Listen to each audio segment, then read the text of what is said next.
Assalamualaikum warahmatullahi wabarakatuh, Sobat Winner semuanya yang dirahmati oleh Allah Subhanahu wa Ta'ala dimanapun panjenengan berada.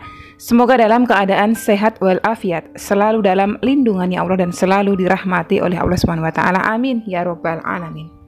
Allahumma sholli ala sayyidina Muhammad wa ala ali sayyidina Muhammad. Alhamdulillah Sobat Winnerku dapat menyapa kembali panjenengan semuanya di channel kesayangan kita bersama, Chef Ganzo. Hari ini satu buah pertanyaan muncul dari sahabat kita di kolom komentar. Pertanyaan cukup menarik karena kepedulian terhadap hutang piutang ya. Mbak Lili Isnawati, Assalamualaikum Umi. Waalaikumsalam warahmatullahi wabarakatuh.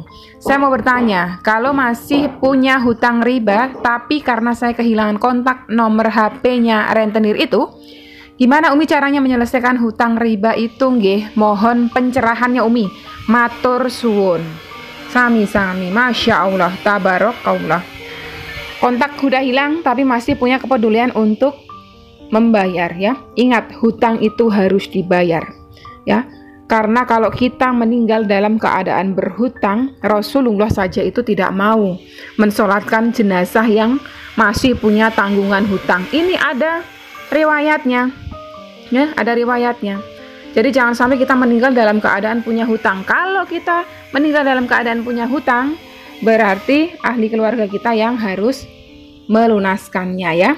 Ini kisahnya seperti ini dari Jabir bin Abdullah radhiyallahu anhu. Berkata, seorang laki-laki meninggal dunia dan kami pun memandikan jenazahnya. Lalu kami mengafaninya dan memberikan wangi-wangian.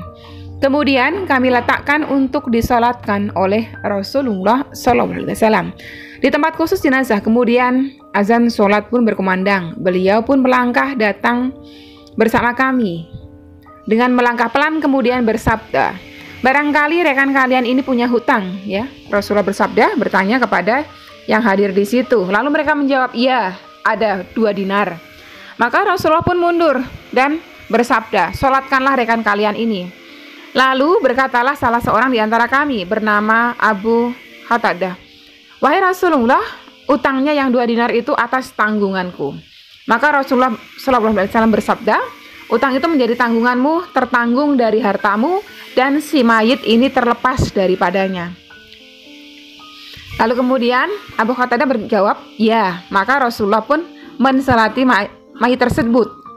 Dan setiap kali Rasulullah bertemu dengan Abu Qatadah, beliau selalu bertanya, apakah utang 2 dinar itu telah engkau lunasi? Hingga pada akhirnya Abu Qatadah menjawab, aku telah melunasinya wahai Rasulullah. Maka Rasulullah pun berkata, sekarang barulah segar kulitnya. Hadis riwayat Ahmad, Hakim dan Baihaqi. Jadi hutang itu kewajiban. Sampai kapanpun hutang itu harus kita lunasi. Karena kalau kita tidak lunasi, itu tetap akan ditagih nanti ya di akhirat ya. Jadi bagus sekali ini sahabat kita Mbak Lili bertanya, bagaimana kalau misalnya punya hutang, apalagi hutang itu rentenir riba ya, bagaimana? Yang pertama, panjenengan sholat taubat dulu ya, sholat taubat, taubatan nasuha dari dosa riba, itu pertama. Yang kedua, cari tahu kontak orang tersebut, datangi ahlul baitnya. Sorry ya, di sini agak berisik, lagi ada renovasi ya. Jadi datangi, cari tahu ahli keluarganya di mana. Kalau ada ahli keluarganya, titipkan kepada ahli keluarganya.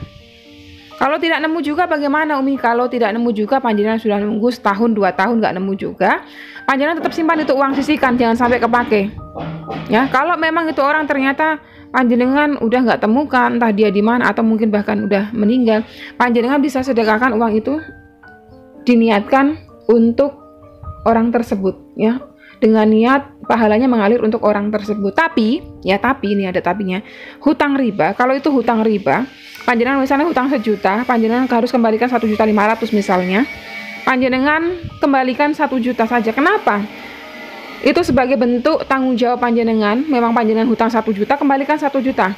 Kalau panjenengan kembalikannya 1,5, berarti panjenengan mendukung transaksi riba ya, mendukung riba, mendukung perbuatan dosa yang namanya riba gitu. Kalau misalnya ketemu orangnya, nah kalau usaha ketemu orangnya lain cerita lagi. Ketemu orangnya kan berarti harus sesuai perjanjian awal. Udah, kembalikan, selesai di situ. Jangan lagi berurusan dengan riba ya. Jangan lagi berurusan dengan riba. Ada satu pertanyaan lagi. dari sahabat kita Anis Ningrum. Waalaikumsalam Umi, semoga Allah melembutkan hati suami saya agar menjalankan kewajiban sebagai seorang muslim.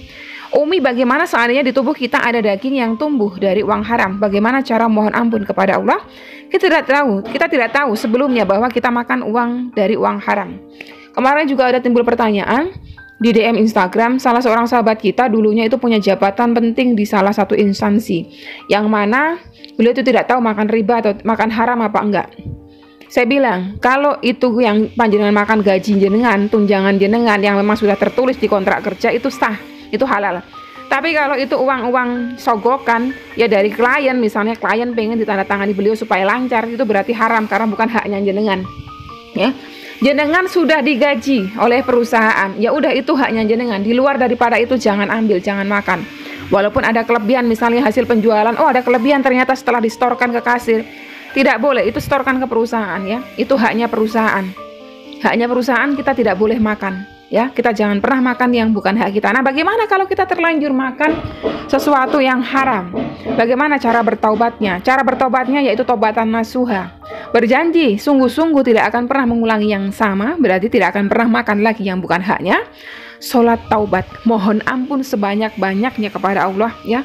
Perbanyak istighfar. Di setiap ingat dosanya, perbanyak istighfar. Istighfar terus, mohon ampun kepada Allah. Insya Allah, Allah itu Al-Ghafur, Sang Maha Pengampun ya. Jadi panjenengan nggak usah khawatir, sedosa sebesar apapun ya, selagi itu bukan dosa musyrik, bukan dosa syirik. Dosa musyrik pun kalau panjenengan masih hidup, diberikan kesempatan hidup, lalu kemudian panjenengan bertobat, insya Allah, Allah ampuni ya, Allah ampuni ya. Jadi panjenengan yang sudah sadar seperti itu ya, bagus sekali pertanyaannya. Karena kita tidak pernah tahu yang kita makan selama ini apa aja, kita mohon ampun. Dan setelahnya ke depannya kita berhati-hati terhadap makanan yang masuk ke dalam tubuh kita. Diseleksi betul-betul.